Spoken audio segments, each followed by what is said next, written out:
안녕하세요. 네. 안녕하세요. 네. 네. 어떻게 한 주도 잘 지내셨죠? 그럼요. 네. 예. 이 인사할 때가 제일 적응이 안 돼요. 왜요? 좀 전까지 이야기하고 있다가 방송 어. 시작한다고 이렇게 한 번 뭐 더 하니까. 비밀인데? 그 비밀이에요. 그게 왜 비밀이에요? 아이 이런 걸 유튜브 각이라고 하는 거예요. 오늘은 어떻게 참여자가 저조해요. 다 송년회 가셨나 봐요. 예, 인제 뭐 그 12월 달은 네네. 그렇더라고요. 저도 그렇죠. 모임 많이 해 네. 보는데 12월에는 그런 게 있더라고요. 네. 어서 오세요. 안녕하세요. 네, 장 소장님. 안녕하세요. 네. 네. 네, 안녕하세요. 최미정 님이 반가우신 만큼 저도 반갑습니다.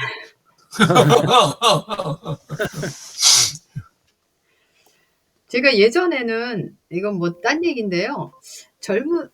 전에도 말씀드렸는데 코로나 이전에는 제가 어린 시절부터 사회 활동을 많이 했던 것 같아요. 사회 활동이라는 게 뭐 다른 게 아니라 집 밖에서의 활동이라고 그럴까요? 또 방과 후의 활동, 학교 다닐 때는. 그러면서 어린 시절에 저도 모르게 사람들과의 그런 만남을 소중히 여겼고 또 일정한 시간이 지나면 또 그 사람들을 챙기고 '또 만나야 되는 거 아닌가.' 이런 어떤 약간 강박적인 생각이 자리 잡고 있었던 것 같아요, 제 생각에. 근데 인제 코로나 이후에 인제 코로나를 겪으면서 인제는 인제 집에서 많이 생활하고 이러다 보니까 그렇게 사람들을 많이 만나지 않아도 이제 생활이 다 되잖아요. 그리고 예전에는 인제는 일정한 시간이 지났는데도 친구에게도 연락이 안 오거나 뭐 이러면 좀 서운한 마음을 제가 가지고 있었어요. 그러니까 서로가 그 연락이라는 게 서로가 같이 하는 거잖아요. 누구만 일방적으로 해서 그런 어떤 계속적인 관계가 유지되는 건 아니잖아요. 내가 한 번 네. 하면 또 친구도 또 이제 일정한 시간이 지나면 서로가 이제 연락을 하고 그랬는데 지금은 인제는 연락을 안 하는 거에도 제가 익숙해져 있는 것 같아요. 그냥 왜 그렇게 젊은 날에는 인제 일정한 시간이 지나면 궁금해하고 잘 있을 텐데 이렇게 염려를 하기도 하고 그 쪼끔 변했는데요. 그러면서 또 씁쓸음한 게 예전에는 이렇게 우리가 그 통화량이라든가 이렇게 핸드폰도 이렇게 금액이 있었잖아요. 근데 사실 네, 요즘은 어 무제한이잖아요, 거의. 무제한. 예. 근데 실제로 '소통은 많이 안 하는 거 아닌가.' 그런 생각이 들더라고요, 쪼끔은.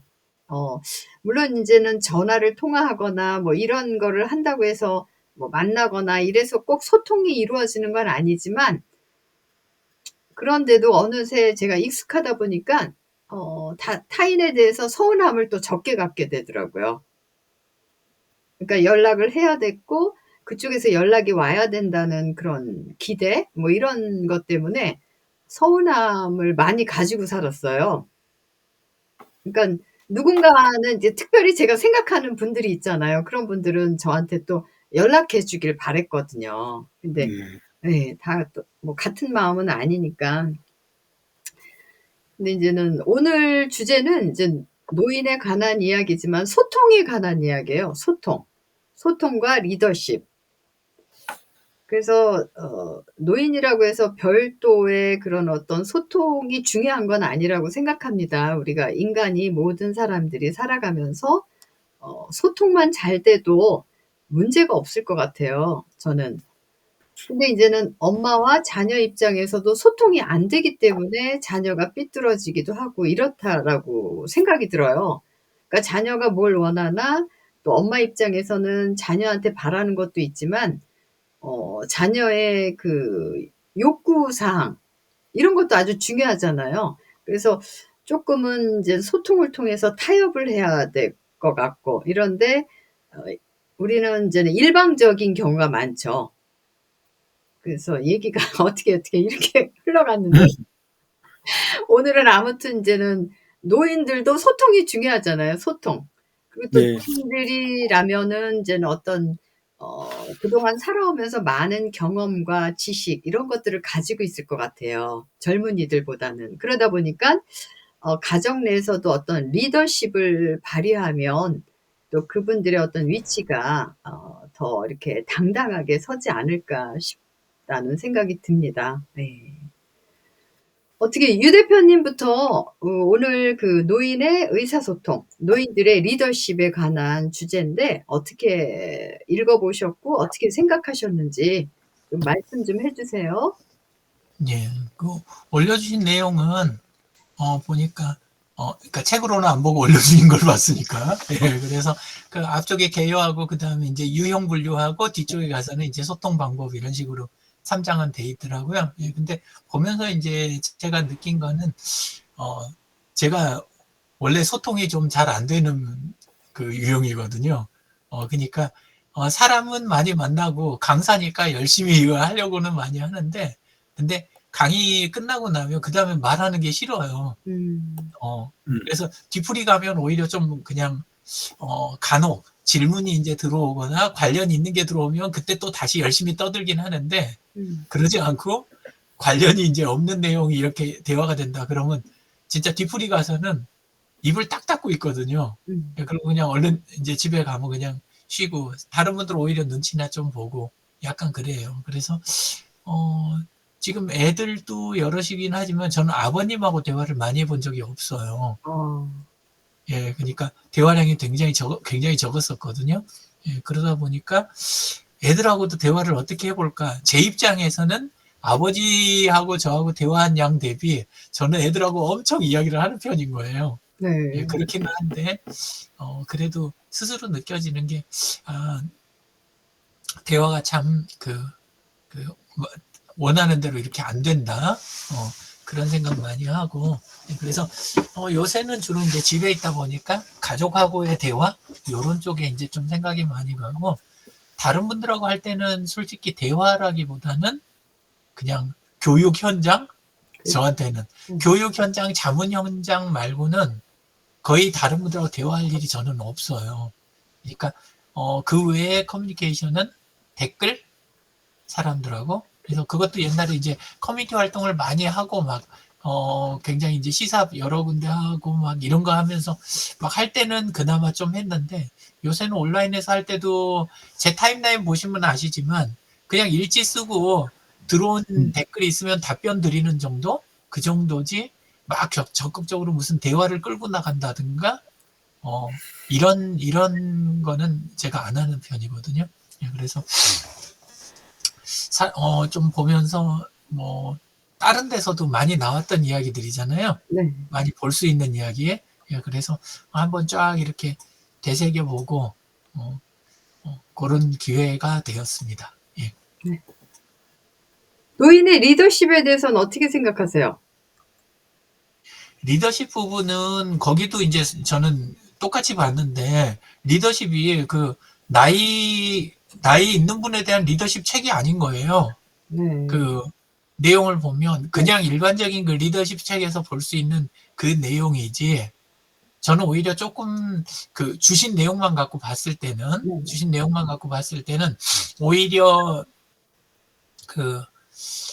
좀 뭐라 그럴까? 옛날에 주역에서, 주역에서 봤을 때에 이제 나이 드는 쪽들이 어떻게 이제 처신하고 이렇게 해야 되는지, 그 입장에서의 소통과 그 리더십에서 오히려 좀 더 느낀 부분이 많지, 지금 요 부분 가지고는 좀 약간 획일적이다? 예, 이런 쪽으로 좀 느끼고, 다른 것보다도 리드하려고 하지 말아야 된다. 저는 그게 중요하다고 생각해요. 그게 나이 든 사람의 리더십에 대한 자세다. 저는 그렇게 생각을 해요. 왜냐하면 체력으로 리드할 수 있는 상황도 아니고, 사회에서 어떤 그런 쪽에서도 리드해서는 안 되고, 자녀들도 이제 성년이 돼갖고 나갔는데 그걸 내가 리드하겠다고 덤비고, 그러면서 그 문제를 많이 만들어낸다고 저는 생각하거든요. 아무리 기법이 좋아도 안 할 거는 안 해야 된다. 그런 생각을 저는 좀 갖고 있어요. 예, 그러니까 오히려 좀 어떤 생각이냐면, 청해 올 때 자녀가 아니면 젊은 사람들이 뭐 아니면 사회에서 이렇게 힘 있는 쪽들이 어떤 걸 청해 올 때, 그럴 때 조심스럽게, 그리고 내 경험이 옛날에는 뭐 전적인 것처럼 느꼈었다면 나이 들면 느끼는 게 그거잖아요. 아, 정말 긴 시간을 열심히 살아오긴 했지만 내가 아는 게 진짜 부분이구나 이걸 알게 되잖아요. 네. 예, 그래서 내 딴에는 좋은 의견이라도 말을 할 때는 조심스럽게 말하는 거. 그리고 그것도 말 안 해도 되면 최대한 안 하는 거. 저는 그런 걸 소통이라고 생각하고 그런 걸 리더십이라고 저는 생각을 약간 하는 네. 예, 예, 그런 쪽입니다. 그래서 읽으면서 그런 생각들을 하는 기회가 돼서 예, 좋았습니다. 네, 감사합니다. 네, 네, 그래서 나이 먹으면 입을 닫고 뭘 열라고 하는지 아시죠? 지갑 열으라고 그러더라고요. 지갑을 열라고. 열 지갑도 없고 그 집사람이 요새는 자꾸 쿠팡에다 뭐 주문해 놓고 네. 이거 주문했어 돈 내놔 이러거든요. 그러면 입금해주고 이렇게. 근데 그렇게 되는 게 주로 이제 그 집에서 아내가 요구할 때는 자기 개인 저거를 사달라 그러는 게 아니고 그렇죠. 집안에 구석구석 보면 뭐 필요한 것들이 자꾸 그 여자 눈하고 남자 눈이 다르잖아요. 남자 눈에 잘 안 보이잖아요. 근데 이제 그걸 봐갖고 저거 필요하겠다. 그리고 검색하고 여러 가지 중에 이거 비교해갖고 선정하고 이거 한 걸로 굉장히 수고를 많이 한 거잖아요. 네, 그렇죠. 예, 그러니까 그런 거 할 때 뭐 월급을 통째로 내놓으라는 것도 아니고 그러니까 재미로 하는 거죠. 예. 그 재미로 삽니다. 네. 재미있는 거 있다는 거 행복한 거 아닌가요? 뭐 사소한 재미 갖고 살아야죠. 이제 큰 재미 보려고 네네. 덤비면 그렇죠. 나이 들어서 사고 친다고 그러더라고요. 네. 예, 그래서 그냥 일상에서 그 장 소장님께 배운 것처럼 그 일상에서 감사를 찾고 네. 소소한 재미 이런 걸로 이렇게 하고 넘어가는 거. 저는 이제 또 다행인 게 컴퓨터랑 노는데 그 일가가 섰잖아요. 네. 그래 놓으니까 컴퓨터 가지고 새로운 거 시도해보고 찾아가지고 또 이걸 디지털로 어떻게 풀어볼까 기술 찾아서 또 해결해보고 안 되면 제가 만들어갖고 해보고 이런 것들을 자꾸 하게 되니까 비용이 이렇게 크게 들어가는 게 별로 없어요. 그리고 위험한 것도 좀 적고 위험도도 낮고 비용도 낮으니까 그런 면에서는 참 예, 유리한 것 같아요. 근데 좋은데 지적을 하자면 좀 앉아있는 시간이 많으시잖아요. 좀 움직임을 의도적으로 그렇죠. 네, 많이 하셔야 합니다. 요새 그 생각도 들더라고요.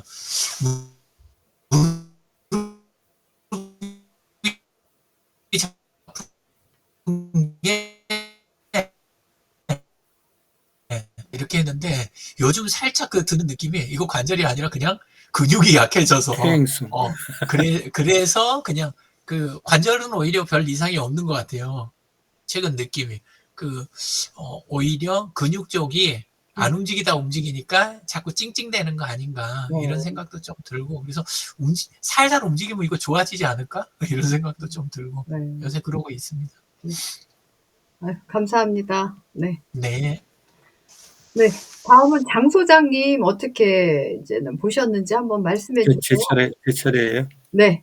없잖아요, 네. 사람들이. 그러니까 우리 유 대표님이 제가 들어와서 좋아하시는 이유가 얘기할 수 있는 부분이 반으로 줄었으니까. 네. 그 지금 다리 그거는 글쎄요. 그게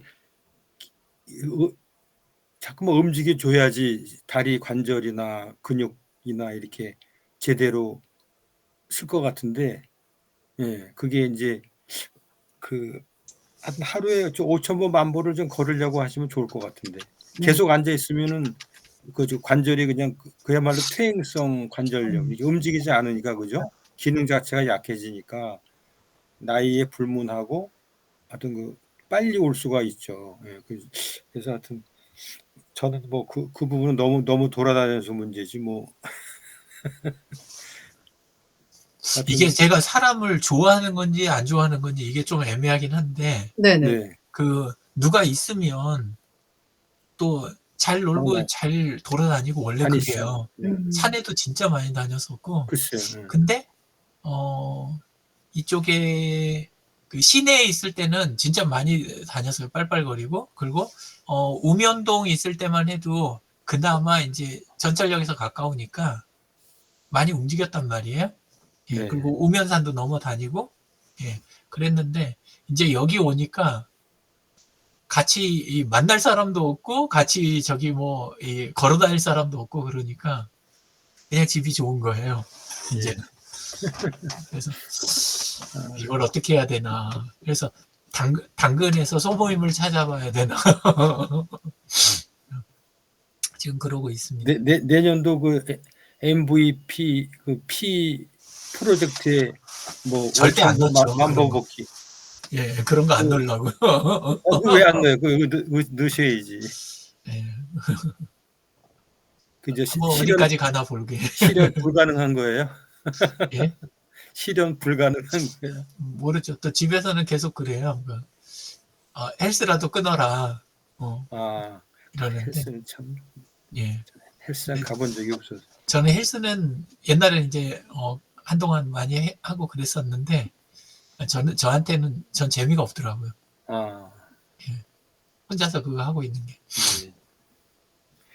하여튼 뭐 노인의 소통 리더십 이게 100세 시대 건강관리라는 거 아까 밀리의 서재에 있다 그래서 네.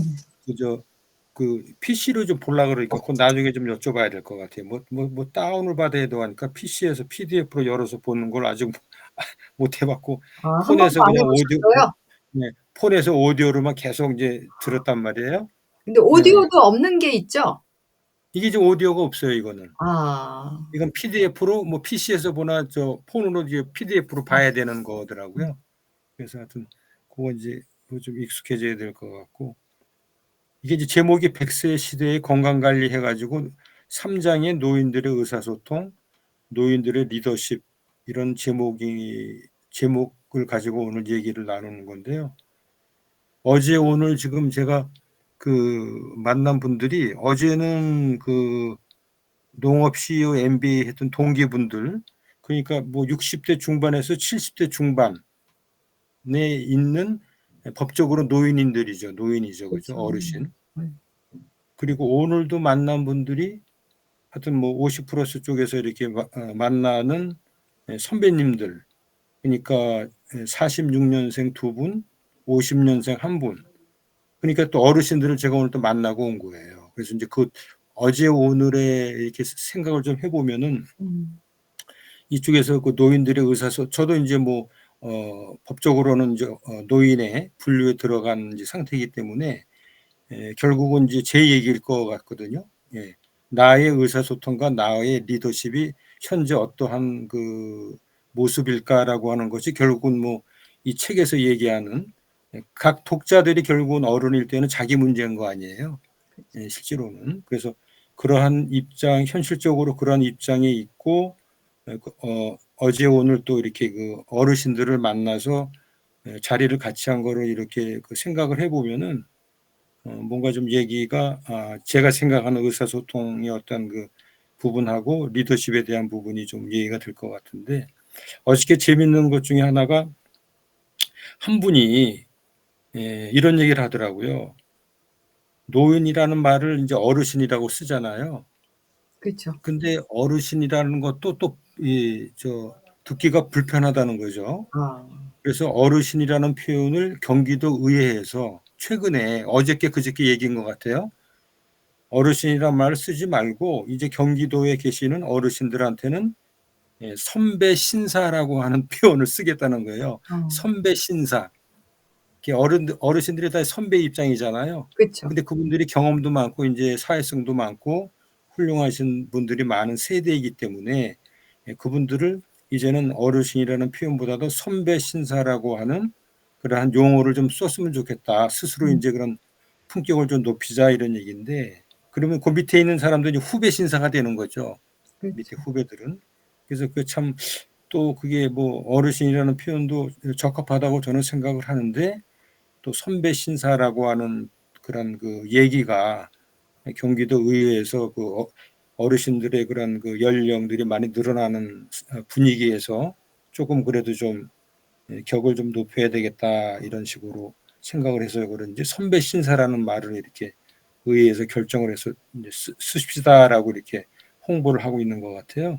그래서 과연 선배 신사, 결국 신사라고 하는 거는 실제로는 좀 그 교양이 있고 품격이 있는 그러한 그 나이 든 사람을 뭐 신사라고 봐야 되는 거 아니에요. 신사는 쉽지는 않다고 보거든요. 제 자신이 신사냐 그러면 저는 젠틀맨이나 신사는 아니다라고 생각을 하니까. 근데 이제 지향하는 바는 신사는 돼야 되겠다. 뭐 그런 어떤 그 목표라든지 어떤 그 뭐 인격 수양이라 그래야 되나요? 뭐 죽을 때까지 그거는 해야 되는 부분이니까 그런 맥락에서 이렇게 생각을 좀 해봤고요. 역시 그 이제 소통할 때 이제 보면은 어떤 룰을 정해서 이렇게 이제 뭐 한 7, 8명이 모여가지고 소통을 하잖아요. 그렇죠. 여러의 경우의 수가 있을 텐데 양자 간의 대화를 하는 경우도 있고 뭐 1대 3 아니면 4명, 5명 뭐 여러 명하고 1대 다 이런 여러 가지 경우가 있을 텐데 어제 제가 느낀 부분은 참석한 분이 7분이었단 말이죠. 그래서 각자 이제 돌아가면서 자기 이제 근황을 말씀해 보십시다라고 해서 이제 한 분 한 분씩 얘기를 하시는데 대부분 이제 뭐 눈치가 있거나 좀 이렇게 그 배려가 있으신 분들은 7명이 얘기하면은 뭐 5분을 얘기해도 35분이잖아요.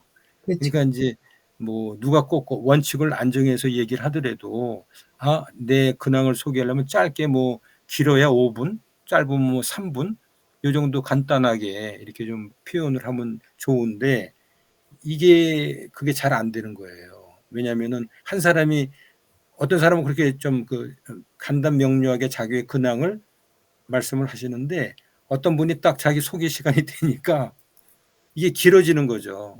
말이 굉장히 이제 길어지는 거예요. 그리고 가다가 또 근황 얘기가 아니고 30% 또 빠지죠. 그래서 이제 주제와 동떨어진 그런 또 얘기를 막 하고 막 이러거든요. 근데 그게 상대방뿐만이 아니고 저 역시도 그런 그 경향이 없지 않아 있거든요. 그래서 그걸 좀 고쳐야 되겠다라고 하는 생각은 항상 하고 있는데 그런 그 간단한 그 자기 근황을 얘기하는 소통의 시간조차도 실제로는 우리가 이제 그 말하는 습관이라든지 상대방 얘기를 이렇게 좀 경청하고 하는 그런 부분에 대해서 훈련이 안 돼 있다 그래야 되나요? 그래서 상당히 그 자리에 모이신 분들이 전부 다 뭐 높은 학력을 갖고 있고 다들 대기업에서 근무하신 분들이고 높은 위치까지 더 올라가셨던 분들인데도 불구하고 실제로 그런 자리에서 소통을 하다 보면은 이게 뭐 맥이 끊긴다든지 저건 너무 좀 혼자 독점을 한다든지 막 이런 이제 보이는 거거든요. 근데 그거를 중간에서 누가 이제 뭐 끊는다든지 뭐 이런 부분들은 좀 쉽지가 않거든요. 그냥 계속 들어줘야 된다 이런 상황이 되다 보니까 어차피 친선 모임이기 때문에 그래서 이제 어저께 그 소통에 대한 부분은 어저께는 이제 그런 부분들을 느꼈어요. 뭐 어떠한 기회에 자기가 얘기를 할 수 있는 기회가 된다면은 주제에서 벗어나지 않고 명확하게 어떤 그 하고자 하는 얘기를 딱 정리를 해서 얘기할 수 있는 그런 습관. 실제로 뭐 나이가 들어가서도 발표력이라든지 이런 것들은 연습하고 경험을 계속 쌓아야 되잖아요. 하루아침에 좋아지는 건 아니기 때문에. 소통의 기술이라고 하는 거는 누가 뭐 가르쳐 준다기보다도 자주 만나서 그런 경우를 자주 겪으면서 뭔가를 자기가 판단을 자꾸만 해봐야죠. 뭐 좋고 나쁜 거에 대해서. 그래서 그게 객관화시키고 상대방이 불편하지 않을 정도로 전체적인 분위기를 또 깨트리지 않은 분위기 내에서 얘기하고 들을 수 있는 그런 그 좀 스킬이 필요한 거 아닌가. 특히 이제 뭐 어르신들은 마찬가지죠. 어르신들은 말이 많아지고 자기 얘기만 하려고 그러고 나 때 말이야라고 하는 그런 성향들이 강하시잖아요. 그래서 이제 소통 부분은 그렇게 느끼고 오늘 모이신 분들은 전부 다 저보다 연배가 다 위시니까 46년생, 50년생 이런 분들이니까 근데 한 분이 귀가 잘 안 들려요. 네. 소통을 하는데 여러 가지 경우가 있을 수 있잖아요. 상대방의 심리 상태가 불안하다든지 아니면 신체적으로 어디가 좀 약한 데가 있다든지. 근데 이분은 특히 소통에서 중요한 귀가 하나가 완전히 안 들리는 거예요. 그러니까 대화할 때 보면은 시끄러운 데 가면은 대화를 못 듣는다 그러더라고요. 근데 그분하고 어디 가서 얘기를 하려고 그러면은 조용한 장소에 가서 그분이 예를 들어서 이제 오른쪽 귀가 안 들린다 그러면은 항상 그분은 이제 왼쪽에 이제 그 화자가 앉아야 되겠죠. 그렇죠. 그러한 그 세심한 배려를 해줘야 되는 게 맞는 거라고 보거든요. 그분은 그래서 그런 문제 때문에 이 소통을 하는데도 굉장히 만나는 걸 꺼려하고 실제로는 그 핸디캡을 많이 느끼고 있어요. 근데 그거는 경험을 안 해보신 분들은 모르는 거죠. 그분의 어려움이라든지 그다음에 소통에 참 그 고통을 받는 거에 대해서 잘 인식을 못할 수밖에 없는 것 같아요. 그래서 이게 소통을 특히 이제 나이가 드신 분들하고 소통할 때는 상대방의 어떤 신체적인 그 결함 부분에 대한 거를 세심하게 좀 생각해 볼 필요가 있고, 그다음에 이제 뭐 귀가 잘 안 들리니까 말소리도 커져요. 그러니까 이게 어찌 보면은 이게 정상인들이 들었을 때 막 소음식 정도의 이게 음이 높아지거든요. 그래서 그런 부분에 대한 이해라든지 뭐 어떤 그런 인식을 하고 대화를 해야 되겠다라고 하는 부분을 오늘은 느꼈거든요. 그래서 한 분, 두 분들은 굉장히 그 말씀을 들어주려고 그러고 상대방 입장을 잘 이해를 해서 말씀을 끊는다든지 이런 거 전혀 없어요. 왜냐하면 제가 객관적으로 봐서는 이분이 얘기를 더 이상 하면은 너무 오버하는 건데 그만하셨으면 하는데 계속 하시는 거예요. 근데 한 분이 그걸 이제 참 끊어주셨으면 좋겠는데 그분도 그걸 못 하시는 거예요.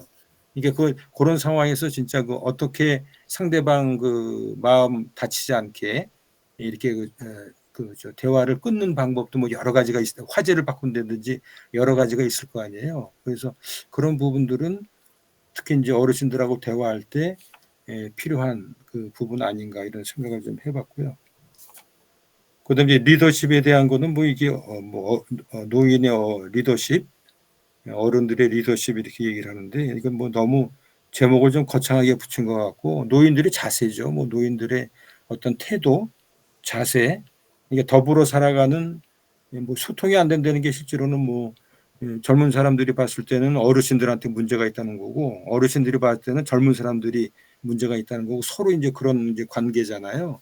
그래서 실제로 노인들의 태도나 노인들의 자세라고 하는 부분들은 여기 이제 리더십 중에 맨 밑에 이제 뭐 이 서번트 리더십이라는 게 있잖아요.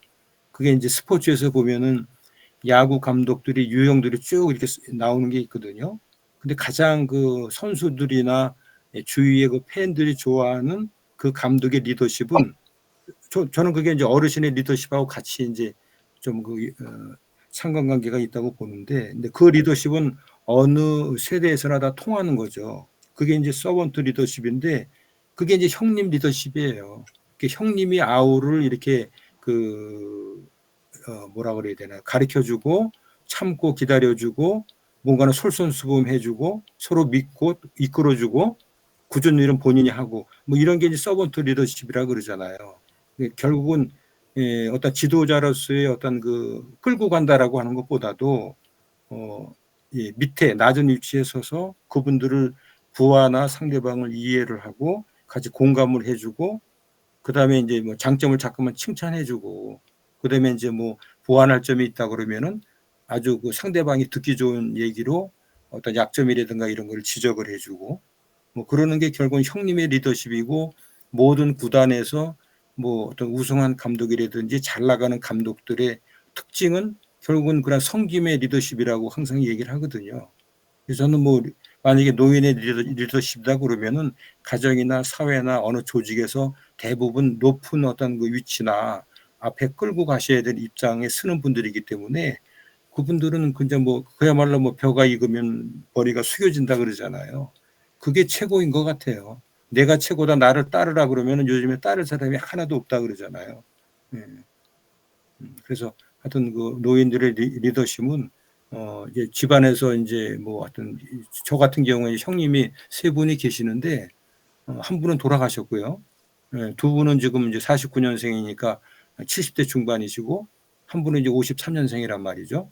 근데 형들 세 분이 다 성격이 다 틀려요. 저 역시도 또 형이 동생들을 봤을 때도 성격이 다 틀리듯이 한 배에서 나왔어도 성격이 그렇게 틀린지 모르겠어요. 그래서 뭐 같은 인자도 있지만은 그래서 역시 맏형은 맏형이다라는 생각을 항상 갖고 있고 두 번째 형님 같은 경우는 뭔가 새로운 걸 계속 해요. 근데 간 길은 안 가요.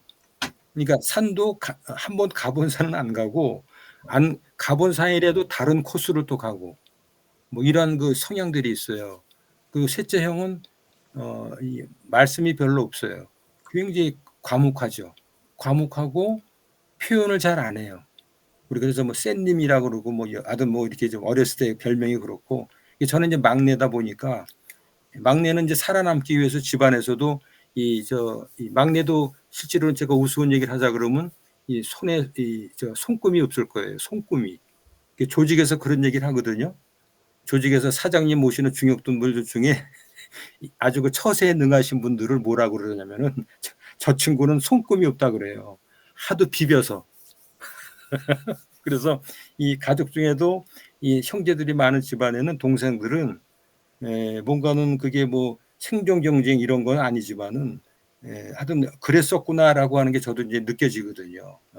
그러니까 자연히 성격이 이게 좀 탄력성이 높아지죠. 굉장히 유연하게 성격이 이렇게 이제 두리뭉실하고 이런 유형의 이제 막내들이 많은데 저 역시도 그런 그 사형제 입장에서 이제 자라다 보니까 그런 게 몸에 배웠고 결국은 그런 것들이 사회에서 필요한 리더십의 유형이 아닌가.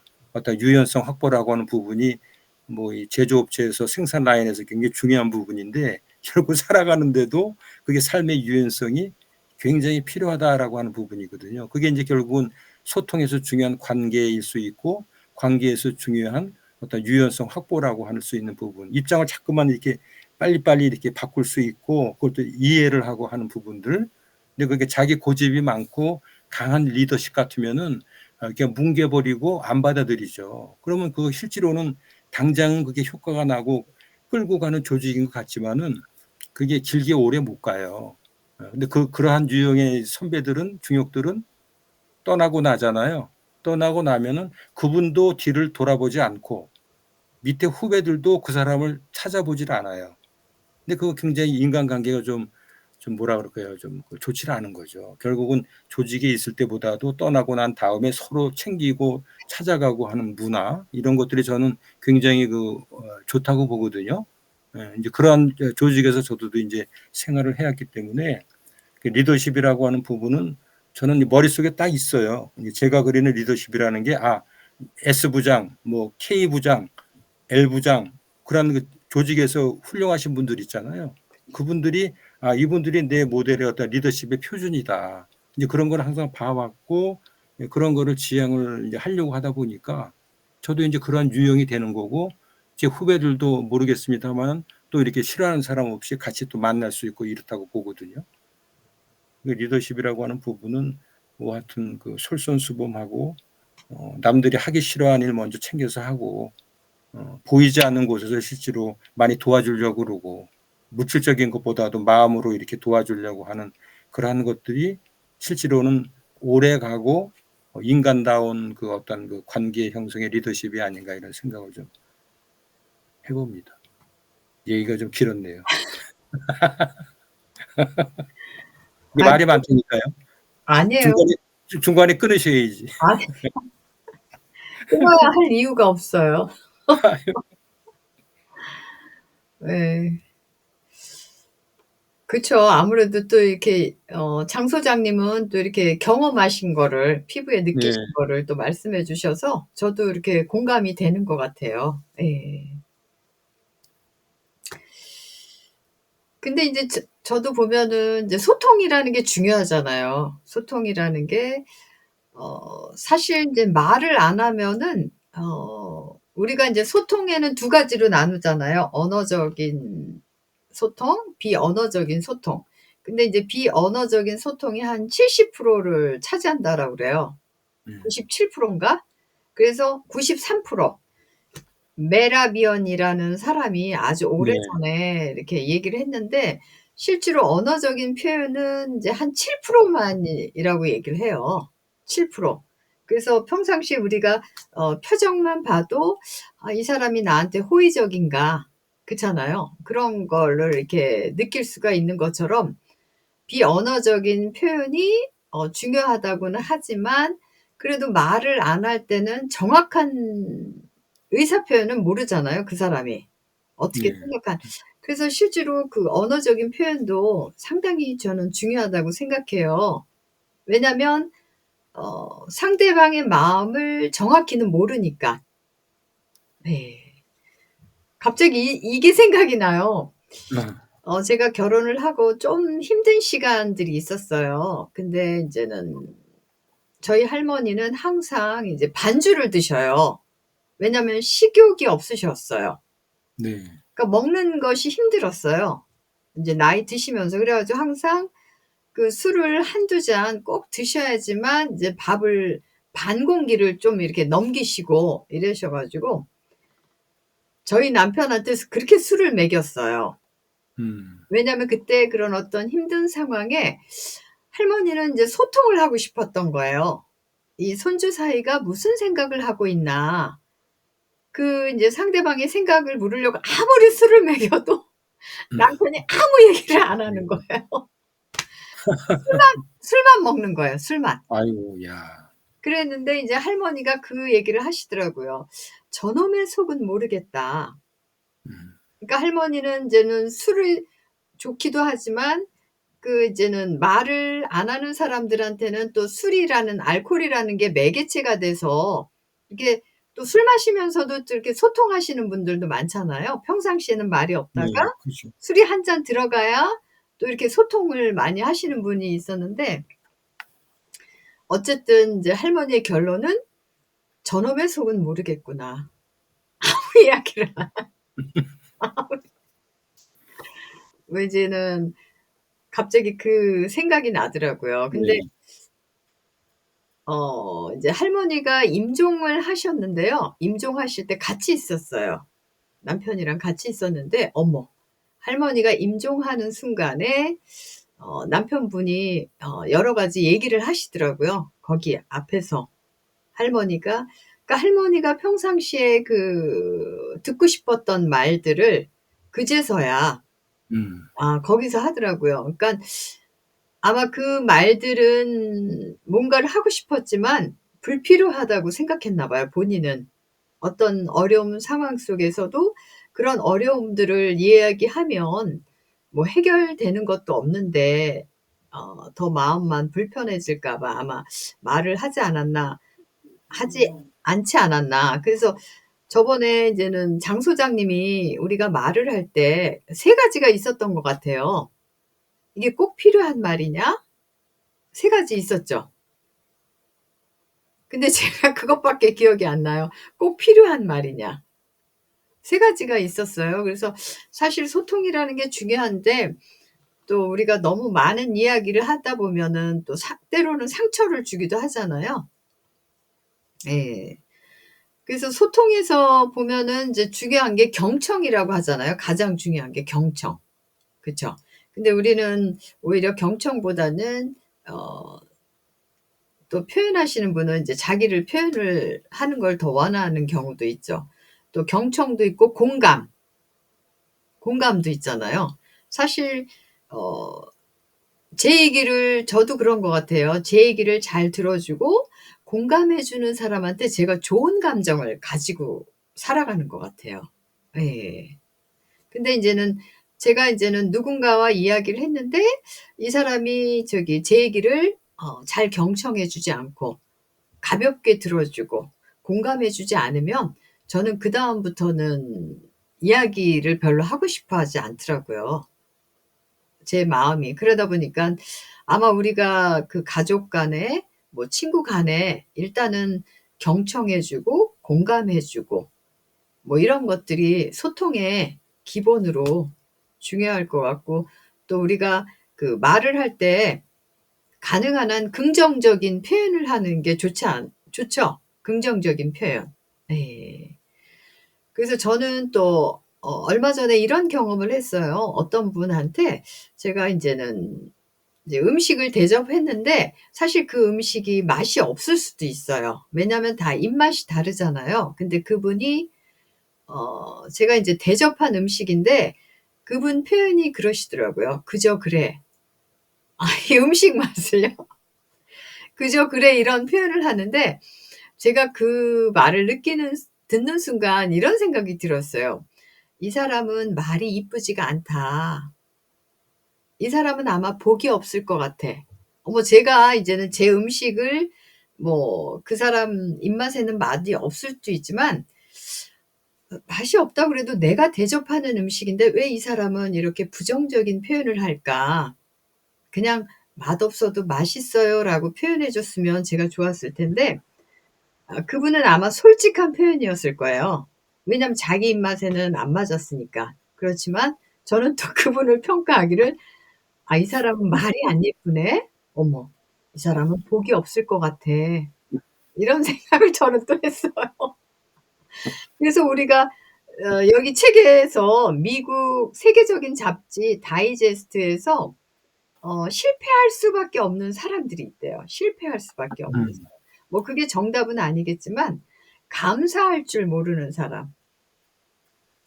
또 두 번째 예의가 없는 사람. 세 번째 늘 부정적인 생각을 하고 표현하는 사람. 네. 네. 그다음에는 땀 흘리기 싫어하는 사람 이렇게 표현을 했어요. 그래서 사실 저도 인제는 솔직한 표현은 아니지만 때로는 쪼끔 이렇게 좋은 표현을 하려고 노력을 하죠. 그러면 저도 마음이 좋고 또 상대방도 좋게 생각할 것 같아서요. 왜냐하면 내가 너무 솔직한 표현을 한다고 해서 그것이 서로의 관계에 좋은 영향은 안 주는 것 같아요. 그래서 중요하지 않은 것은 쪼끔 가식적이라도 상대방의 기분을 좋게 하는 표현을 하려고 저는 노력하는데 유 대표님은 그런 거에 대해서 어떻게 생각하세요? 가식인가요, 이게? 살면서? 그래서 저는 이제 약간 공돌이 기질이 있어 갖고 네. 그래서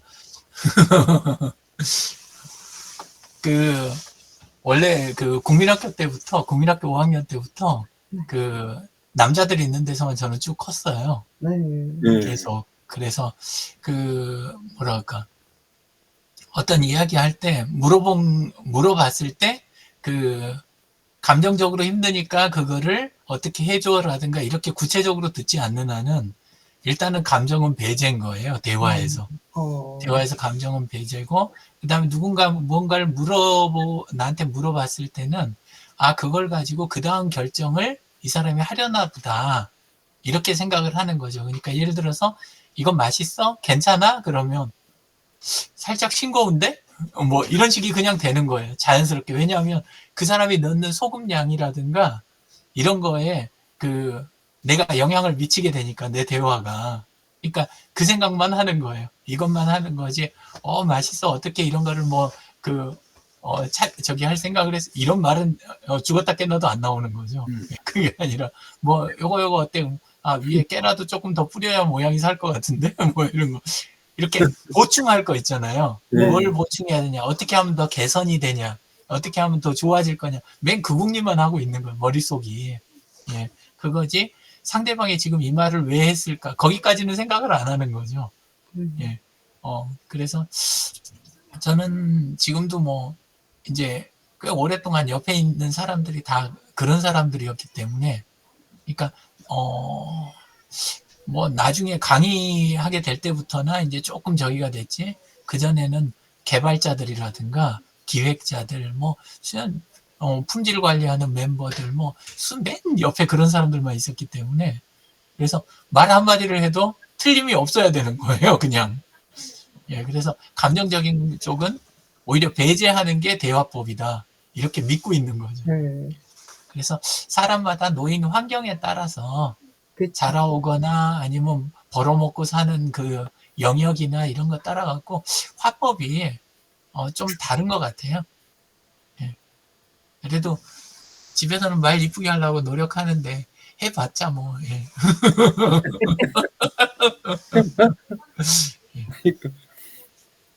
잘 안 되는 것 같습니다. 그게 이북 사투리에 이제 부모님이 다 이북이시니까 네. 이북 사투리에 뻔때 없이 얘기한다 그러는 말이 있거든요. 네. 뻔때가 예. 없다. 그게 예. 이제 지금 말씀하신 대로 이게 어법이나 화투에 그 뭔가는 좀 뭐 양념 같은 역할이라든지 그런 그 촉매제 같은 역할, 맛깔나는 그런 역할을 하는 그런 그 어투라든가 화법이 필요한데 굉장히 예. 중요한 부분일 것 같거든요. 지금 특히 이제 강진영 씨랑 그 책 쓰는 거, 뭐, 강진영 씨가 거의 다 쓰고 저는 뭐, 그 중에 일부밖에 안 했는데, 근데 네. 그거 쓰면서도 느낀 게, 야, 그나마 그 기술서적이니까 다행이다.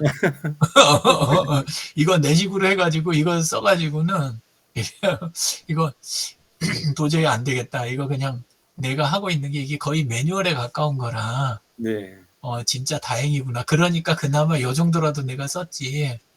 이거 택도 없겠다. 그 생각하면서 썼어요. 예. 매일 느끼고 있습니다. 일지 쓰면서도 맨날 느껴요. 누가 보면 도망가겠다.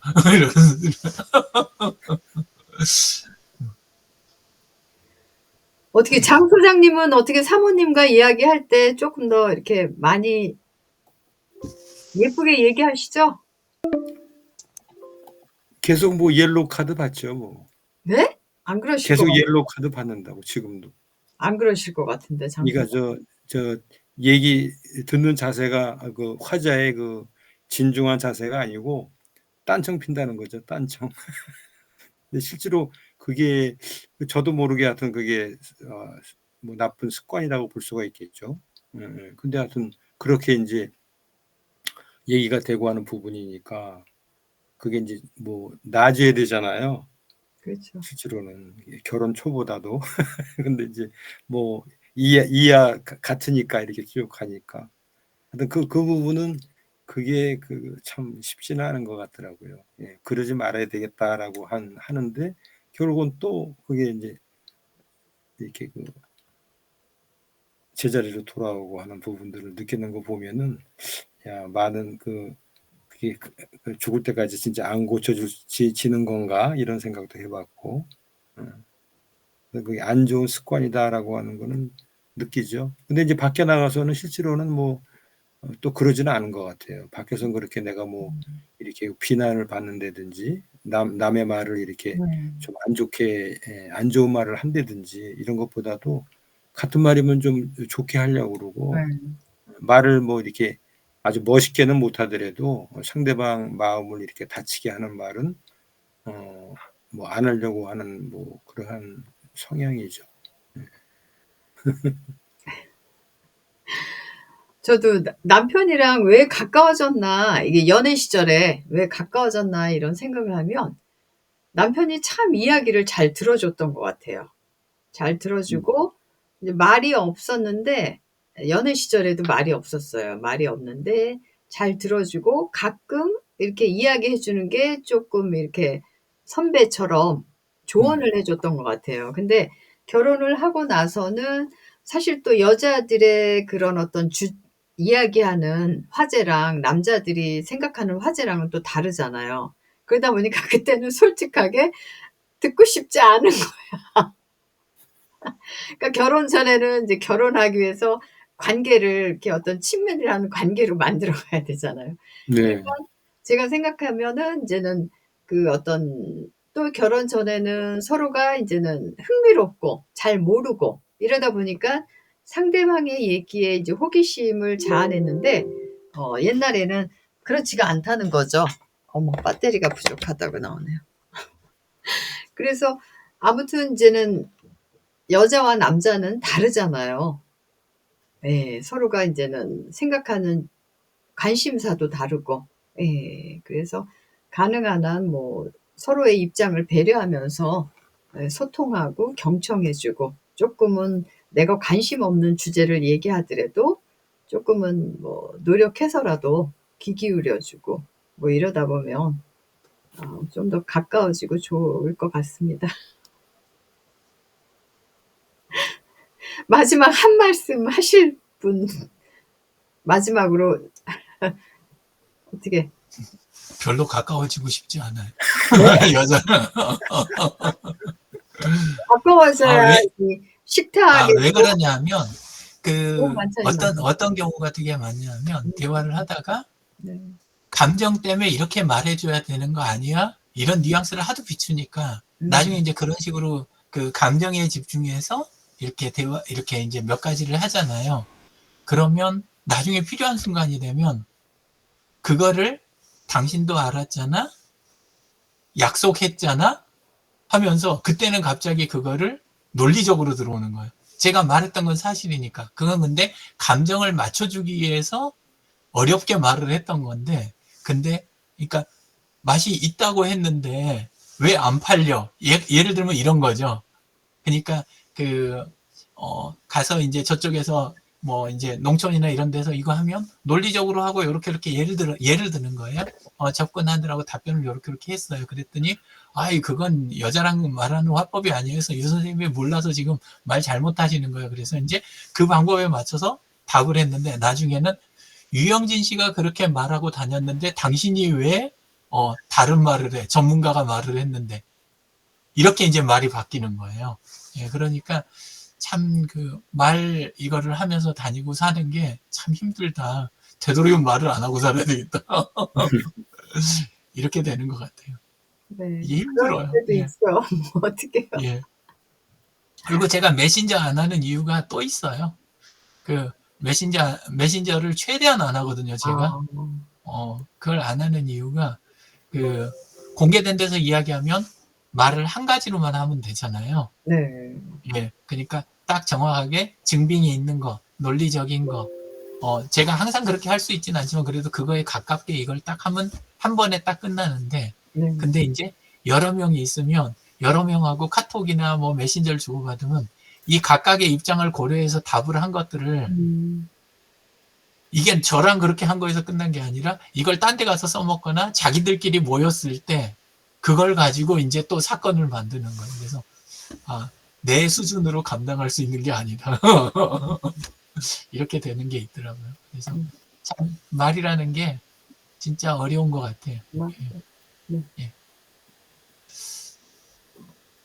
네, 장 오늘 수강 소장님 끝입니다. 마지막. 네. 제 소감은. 예. 딱 한마디요? 네, 한마디만 하세요. 한마디로 한다면 뭐 그렇죠. 입은 가급적 닫고 귀는 열어라 뭐 이런 거. 지갑을 열기에는 아직 뭐 그렇게 여유가 있지는 않고 입은 닫고 귀는 열어라. 아니면 또 이 가슴을 열어라. 오픈 마인드 있잖아요. 네, 오픈 마인드 굉장히 중요한 것 같아요. 그렇죠. 실제로 이제 소통에서 가장 중요한 게 맞아요. 자기가 그 마음을 여는 거 제일 중요한데요. 그렇죠. 마음 뭐 100% 여는 사람이 있어요. 요만큼 여는 사람, 뭐 50% 여는 사람, 자기는 다 열었다고 생각하는데 결국은 요만큼밖에 안 여는 거죠. 결국은. 근데 제 생각에는 한 80%만 열면 되지 않을까요? 아니 그거야 뭐 또 정답은 한 없겠습니다만. 20%는 또 이렇게 조금 네. 가지고 있어야죠. 하여튼 제대로 열어라 이런 얘기죠. 제대로 열어라. 오픈 마인드. 그렇죠. 중요한 것 같아요. 저 오픈 마인드도 중요하죠. 오픈 마인드가 안 되면 소통을 할 수가 없을 것 같아요. 글쎄요. 소통을 할 수가 없을 것 같아요. 원활한 이게 쌍방향의 의사소통이 안 되는 거죠. 실제로 그렇죠. 안 되죠. 굉장히 겉도는 거예요. 얘기는 하고 있어도 마음을 열지 않으면은 겉도는 거라고. 그러면 그게 뭐 영양가 없는 소통이죠. 그렇죠. 불통이죠, 불통. 불통. 오늘 너무 재밌는 이야기 많이 해주셔서요. 유익하고 좋았습니다. 네. 다음 시간에 또 만나겠습니다. 네. 감사합니다. 네, 감사합니다. 수고하셨습니다. 네. 네.